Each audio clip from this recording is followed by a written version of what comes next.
I'm Adam Lansden, a nurse and the trauma coordinator here at the Emergency Department of Children's of Alabama. We call it the ED.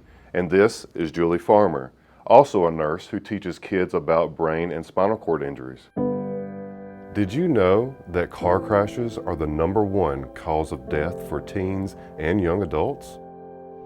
We want to show you what happens after a car crash, from the trauma room in the ED and beyond.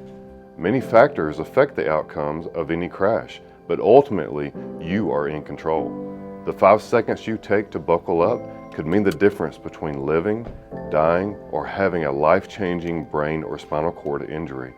Your decisions don't only affect you, but your friends and family as well. First responders are people like police officers, firefighters, and paramedics who are the first to arrive at the scene of a crash. They're an important partner in saving lives. Their goal is to get patients to hospitals with a trauma center, like Children's of Alabama, within 60 minutes from the time of the crash. They use backboards and neck braces to protect spinal cords from any further injury. A report from the scene of a crash is called into the trauma center to prepare for the patient, and it might sound something like this.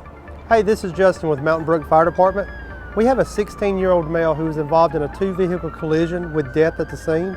He was thrown from the driver's side window and has lost consciousness at the scene, has been fading in and out since. He has diminished breath sounds on the right side and breathing rapid and shallow. His other vital signs are stable at this time, and we have a 15-minute ETA. We're going to show you briefly from head to toe what happens in the trauma room of the emergency department. What if this had been you in this collision? If you have any clothes left on from the scene of the crash, they're cut off. This is the quickest way to check your entire body. There are a lot of people in the room, and each person has an assigned role to save time when every minute counts. Hey buddy, can you hear me? Yes. Okay. First, we must check your mental status. The ambulance report stated there had been a death at the scene and you lost consciousness. So we know you're at a higher risk for a life-threatening injury. We check how your pupils react to light, your ability to follow commands or react to pain. If your brain doesn't allow you to do these most basic functions, it makes us wonder what other functions aren't working properly. Then we check the airway. Since you were thrown from the vehicle, it's likely there will be gravel, glass, grass, vomit, or maybe even loose teeth in your mouth or throat. We clear out any foreign objects and place a tube directly into your lungs to maintain that airway and help with breathing by using a machine. Hey bud, can you take a deep breath for me? You have fewer breath sounds on your right side, probably from cracking ribs when you were thrown from the car.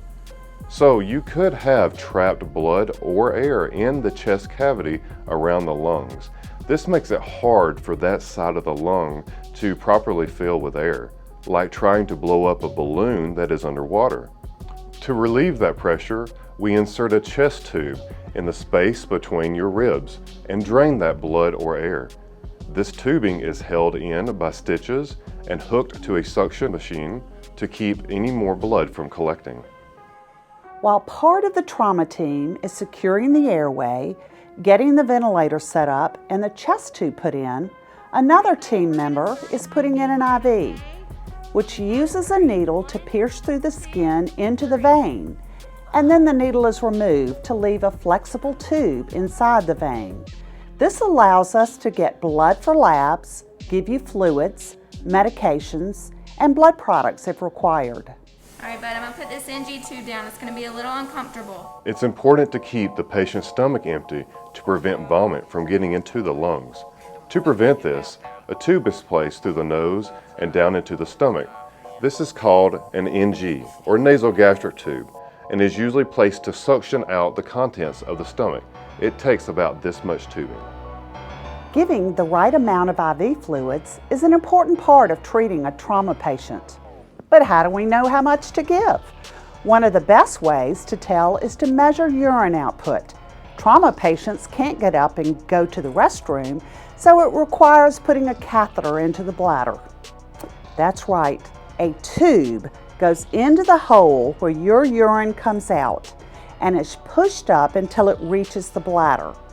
It's properly in place when urine comes down the tube, and it's kept in place with a balloon filled with saline at the end of the catheter to act as an anchor.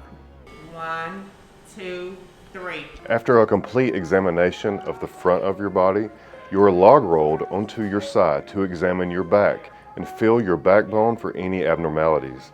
At the end of the tailbone is your anus or rectum, where a gloved finger is inserted to check for muscle tightening to be sure your spinal cord is functioning correctly.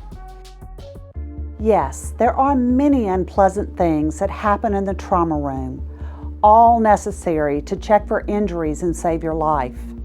If a brain injury is suspected, pain medications are held in order to check your neurological status.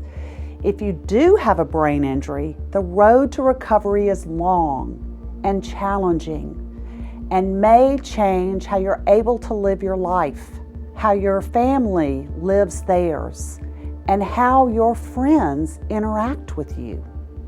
Ending up in the trauma room is only the beginning of recovering from serious injuries. No one ever wakes up and thinks, I may go to the trauma room today. I better wear clothes that I don't care if they get cut off. No one really thinks about how their parents would feel if they got the call that there's been a car crash and that you're on your way to the ED or that you've been killed. The choices you make as you get in the car matter. Wear a seatbelt. Have everyone in the car buckle up.